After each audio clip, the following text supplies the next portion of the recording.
زہرا، زہرا، دونوں وقت مل رہے ہیں، نیچے آؤ۔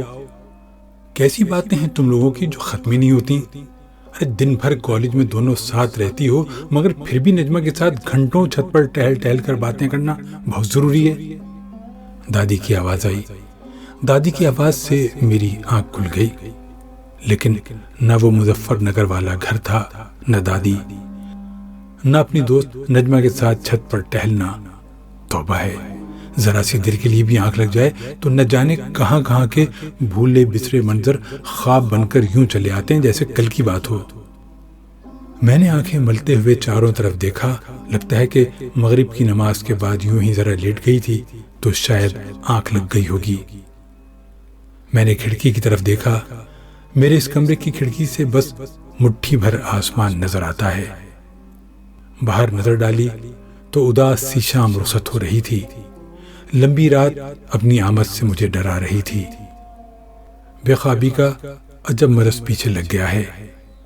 ایک اونچی سی بلڈنگ کی چھٹی منزل پر یہ فلیٹ ہے، جس کی پشت پر یہ چھوٹا سا کمرہ مجھے ملا ہے، جس کی کھڑکی سے بالکل قریب ہی ایک اور اونچی بلڈنگ کھڑی میرا منہ چڑھاتی ہے، جس کے فلیٹوں کی بالکنیوں کو بھی لوگوں نے لوہے کے جنگلے لگا کر بند کر دیا ہے۔ بس اس کھڑکی اور ساتھ والی بلڈنگ کے درمیان ایک مٹھی بھر آسمان میرا ساتھی ہے۔ یادوں نے پھر سے مجھے گھیر لیا۔ بچپن سے جوانی تک دادی، اماں اور میں ایک کمرے میں رہتے تھے۔ ایک پورا کمرہ طاہر بھائی کے قبضے میں تھا۔ میرا دل چاہتا تھا کہ رات دیر تک لیٹ کر ناول پڑھوں، لیکن دادی کی نیند خراب ہونے کے ڈر سے نہیں پڑھ سکتی تھی۔ اپنے چھوٹے سے ٹرانزسٹر پر گانے سننے کا تو سوال ہی نہیں تھا، اور پھر رات بھر ان کے خراٹے۔ صبح وہ فجر کی نماز سے بہت پہلے جاگ جاتی تھیں اور نہ جانے کیا سٹر پٹر کرتی رہتی تھیں۔ امتحانوں کے زمانے میں جب مجھے دیر تک پڑھنا ہوتا تھا، تب کمرے کے دروازے کے سامنے ہی برآمدے میں تخت پر بیٹھ کر پڑھتی تھی۔ جی چاہتا تھا کہ بڑے کمرے میں صوفے پر آرام سے لیٹ کر پڑھوں، مگر امی کہتی تھیں کہ دادی کمرے میں اکیلی ہوں گی، رات کو باتھ روم جانے کے لیے اٹھیں گی تو تم ساتھ چلی جانا، ورنہ کہیں گر پڑی اور کوئی ہڈی وڈی توڑ بیٹھی تو اور مصیبت آ جائے گی۔ جب ہماری کوئی پھوپھی دادی سے ملنے آتی تھیں تو ان کا ڈیرا بھی میرے ہی کمرے میں ہوتا تھا۔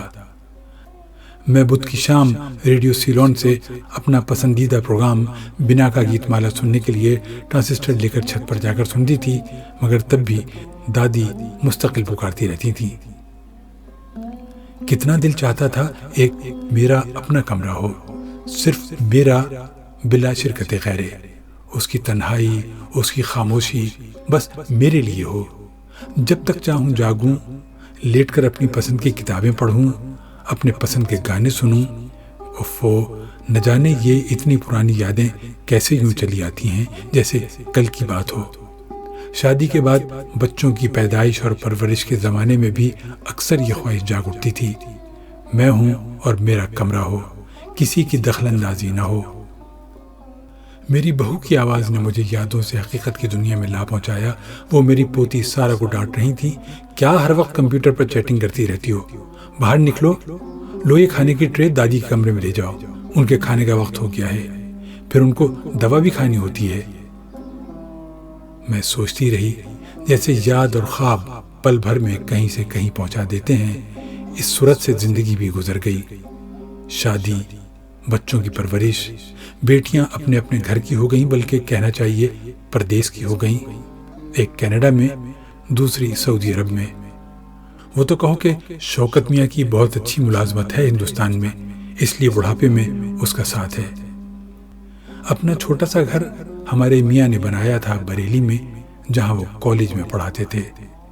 دل تو چاہتا تھا کہ ان کے بعد ان کی یادوں کے ساتھ وہیں رہوں، مگر بیچارہ شوکت میرے لیے پریشان رہتا تھا۔ اس کی ملازمت دہلی میں تھی، اس لیے وہ بریلی والا گھر بیچ کر مجھے اپنے ساتھ دہلی لے آیا۔ اللہ اسے خوش رکھے، میرا ہر طرح خیال رکھتا ہے، اور بہو بھی بری نہیں ہے، میرے آرام اور کھانے پینے اور دوا علاج کا سب بہت خیال رکھتے ہیں۔ ہاں، اس گھر میں میرا ایک کمرہ ہے۔ گھر، اسے گھر نہیں کہا جا سکتا، گھر تو دالان اور صحن والا ہوتا ہے، یہ تو فلیٹ ہے، جی ہاں، اس فلیٹ میں میرا ایک کمرہ ہے بلا شرکت غیرے، وہی کمرہ جس کی کھڑکی سے بس مٹھی بھر آسمان نظر آتا ہے۔ برابر والا بڑا کمرہ میری پوتی سارا کا ہے، ایک چھوٹا سا کمرہ پوتے شارق کا ہے اور بڑا کمرہ بیٹے بہو کا۔ ہمارے فلیٹ کی بالکنی پر بھی دوسرے فلیٹوں کی طرح لوہے کی جالی لگا دی گئی ہے، چوری چکاری کے ڈر سے، حالانکہ ہم چھٹی منزل پر رہتے ہیں۔ مجھے یہاں آئے ہوئے تقریباً 1 سال ہو گیا ہے۔ سب اپنے اپنے کاموں میں مصروف رہتے ہیں۔ اپنے کمرے میں لیٹی کافی دیر تک پڑھتی رہتی ہوں، پر کتنی دیر پڑھوں، آنکھیں بھی اب جواب دے رہی ہیں۔ یہاں اردو کے رسالے اور کتابیں بھی مشکل سے ملتی ہیں اور انگلش پڑھنے میں اتنی روانی نہیں ہے۔ دن میں جب بچے اسکول کالج میں ہوتے ہیں، کچھ دیر باہر نکل کر بیٹھ جاتی ہوں، بہو سے کہتی ہوں کہ لاؤ سبزی کاٹ دوں، مگر وہ کہتی ہے امی رہنے دیں، خواہ یہاں کوڑا ہوگا۔ بہو کو گھر سجانے اور صاف رکھنے کا جنون ہے۔ میوزیم جیسا گھر ہے، لاؤنج میں کوئی کشن ادھر سے ادھر ہو گیا تو آفت آ جاتی ہے۔ ایک دیوان جو لاؤنج میں پڑا ہے، اس پر بہو لیٹ کر دوپہر میں اپنے ٹی وی ڈرامے دیکھتی ہے۔ مجھے اندازہ ہے کہ میں زیادہ دیر لاؤنج میں لیٹ یا بیٹھ جاتی ہوں تو بہو کچھ الجھ سی جاتی ہے، حالانکہ زبان سے تو کچھ نہیں کہتی۔ شام 4 بجے سے پوتے شارق کے کارٹون شروع ہو جاتے ہیں اور لاؤنج پر ان کا قبضہ ہو جاتا ہے۔ میں اس کے ساتھ بیٹھ کر کبھی کبھی کارٹون دیکھ لیتی ہوں۔ اب تو ٹام اور جیری سے میری اچھی جان پہچان ہو گئی ہے۔ رات کو شوکت اپنے پروگرام دیکھتے ہیں اور اب تو عجیب قسم کے پروگرام اور اشتہار ٹی وی پر آتے ہیں۔ بیٹے بہو کے ساتھ بیٹھ کر دیکھنے میں شرم آتی ہے، اور جب کبھی اکیلی ہوتی ہوں تو ان کمبخت کئی قسم کے ٹی وی کے ریموٹوں کا کون سا بٹن دباؤں سمجھ میں نہیں آتا۔ بہو کو بار بار پکارنا اچھا نہیں لگتا۔ مجھے یاد ہے کہ میری ساس برآمدے میں پلنگ ڈال کر بیٹھتی تھیں، جہاں سے آنگن کے دروازے پر اور باورچی خانے پر نظر رہ سکے۔ گھر میں کون آیا کون گیا ہر بات کی فکر رہتی تھی۔ دروازے کی گھنٹی بجی تو پوچھنا ضروری تھا کہ کون آیا ہے۔ کبھی کبھی میں اور بچے بھی الجھ جاتے تھے۔ یہاں شوکت کے ہاں دن میں ایک عورت جھاڑو پوچھا کرنے آتی ہے اور ایک برتن دھونے۔ دونوں جلدی جلدی اپنا کام ختم کر کے چلی جاتی ہیں۔ بلڈنگ کے اور گھروں میں بھی کام کرنا ہوتا ہے۔ یہ کوئی مظفر نگر یا بریلی نہیں جہاں جمعدارن اور گھر میں کام کرنے والی بوائیں پان کھانے کے بہانے دیر تک بیٹھی باتیں بناتی رہتی تھیں۔ یہ تو نیا فیشنیبل علاقہ ہے نوئیڈا۔ یہاں یوں کوئی کسی کا گھر منہ اٹھائے نہیں چلا آتا۔ شہر میں جرم بھی بڑھ گئے ہیں، ہر وقت لوگوں کے دروازے مقفل رہتے ہیں۔ جی چاہتا ہے کہ روز باہر نکل کر ٹہلاؤں، مگر لفٹ میں اکیلے آتے جاتے ڈر لگتا ہے۔ 6 منزل سیڑھیاں چڑھنا تو اب میرے بس میں نہیں۔ میں عشاء کی نماز پڑھ رہی تھی، سارا کھانے کی ٹرے کمرے میں رکھ کر چلی گئی۔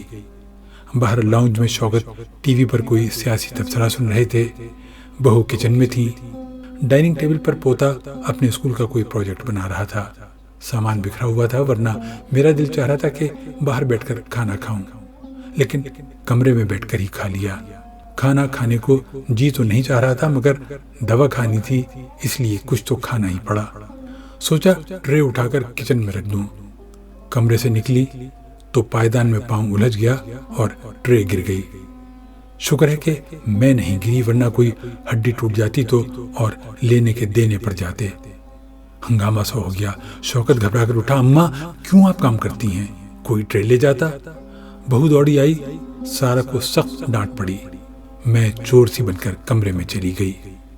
مجھے رات کو نیند ویسے بھی کم آتی ہے، آج تو نیند کی گولی کھانے کے بعد بھی غائب تھی۔ بس وحشت سی ہوئی تو باہر لاؤنج میں نکل آئی۔ سب سونے چلے گئے تھے، صرف سارا کے کمرے میں لائٹ جل رہی تھی۔ سوچا بیچاری بچی کو میری وجہ سے ڈانٹ پڑ گئی، جا کر اس سے بات کروں۔ ڈرتے ڈرتے اس کے کمرے کا دروازہ کھول کر اندر گئی۔ حسب معمول وہ اپنے کمپیوٹر کے سامنے بیٹھی تھی۔ کیا بات ہے دادی، کچھ چاہیے؟ وہ بہت ملائمت سے بولی۔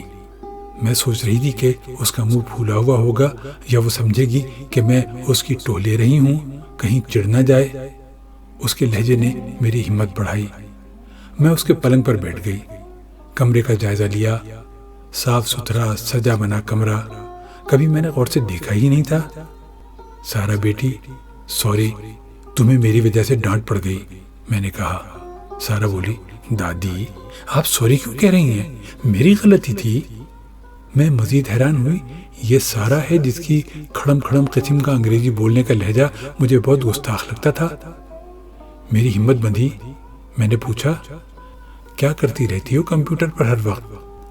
اس نے بہت تمیز سے جواب دیا اس وقت تو میں فیس بک پر ہوں، کینیڈا والی سیمی پھوپھی کی بیٹی امرین کا میسج پڑھ رہی ہوں. روز اس سے بات ہوتی ہے؟ روز؟ میری بیٹی تو مجھ سے مہینے میں بس ایک آدھ بار فون پر بات کر لیتی ہے. میں نے سوچا. سارا اپنی کرسی چھوڑ کر کھڑی ہو گئی، مجھے اس پر بٹھا دیا. آئیے دیکھیے اتنے سارے فوٹو ہیں. امرین کی برتھ ڈے تھی نا، گھر پر بڑی سی پارٹی تھی. رکیے میں دبئی والی پھوپھی نسرین کے بیٹے کی تصویریں بھی دکھاتی ہوں. بیٹی میرا پڑھنے کا چشمہ نہیں ہے. میں نے کہا. ویٹ اے منٹ دادی، کہاں ہوگا آپ کا چشمہ؟ سائڈ ٹیبل پر ہے نا، دواؤں کے ڈبے کے پاس. وہ دوڑ کر میرا چشمہ لے بھی آئی. وہ ایک ایک کر کے تصاویر دکھا رہی تھی، سب کے نام بتاتی جا رہی تھی. یہ دیکھیے آپ کی پاکستان والی کزن کی بیٹی اور بہو، وہ بھی ٹورنٹو میں رہتے ہیں، یہ ان کے فیملی فرینڈ ہیں. وقت کا پتہ ہی نہیں چلا، میں کسی اور ہی دنیا میں گھوم رہی تھی. سارے بچھڑے لوگ یوں روبرو تھے. اوہ آپ کا تو سونے کا وقت ہو گیا، سارا نے گھڑی کی طرف دیکھ کر کہا. اسے کیا معلوم تھا کہ اپنے کمرے میں جانے کا مطلب یہ نہیں کہ میں سو جاتی ہوں. میں کمرے سے نکلنے لگی تو اچانک مڑ کر میں نے سارا کی پیشانی پر پیار کیا جو اس سے پہلے کبھی نہیں کیا تھا. پوتے شارق کو تو اکثر پیار سے لپٹا دیتی تھی، لیکن نہ جانے کیوں سارا سے کچھ جھجک سی تھی. سارا نے میرے گلے میں باہیں ڈال دی. ارے یہ سارا تھی جس کو میں اکڑ اور اکیل کھری سمجھتی تھی. ایک عجیب سی خوشی کی لہر میرے جسم میں دوڑ گئی. میں نے اس کو لپٹا لیا. اس طرح والہانہ انداز میں شاید میں نے کبھی شارق کو بھی گلے نہیں لگایا تھا. اب ہفتے میں کم از کم ایک بار سارا کے ساتھ میں فیس بک پر اپنے رشتہ داروں اور ان کے بچوں کی تصویریں اور پیغامات دیکھتی ہوں. وہ میرے لیے کہاں کہاں سے ڈھونڈ کر رشتہ داروں کا پتہ چلاتی ہے، میرے پیغامات لکھتی ہے. میرے پرانے البموں سے نکال کر ساری تصویریں نہ جانے کس طرح کمپیوٹر پر سجا دیں، سب رشتہ داروں کو بھیج دیں. سارا کو اب شعر و شاعری کا شوق ہو گیا ہے.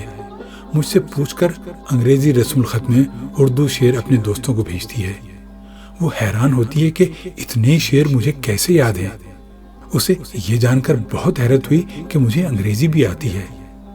وہ میرے بچپن کی باتیں کھوج کھوج کر پوچھتی ہے، اپنے کالج کے قصے مجھے سناتی ہے. کاش میں پہلے ہی سارا کے کمرے کا دروازہ کھول کر اندر چلی گئی ہوتی. میرے کمرے کی کھڑکی سے صرف مٹھی بھر آسمان ہی نظر آتا ہے تو کیا ہوا؟ اب سارا نے میرے لیے ایک اور کھڑکی کھول دی ہے.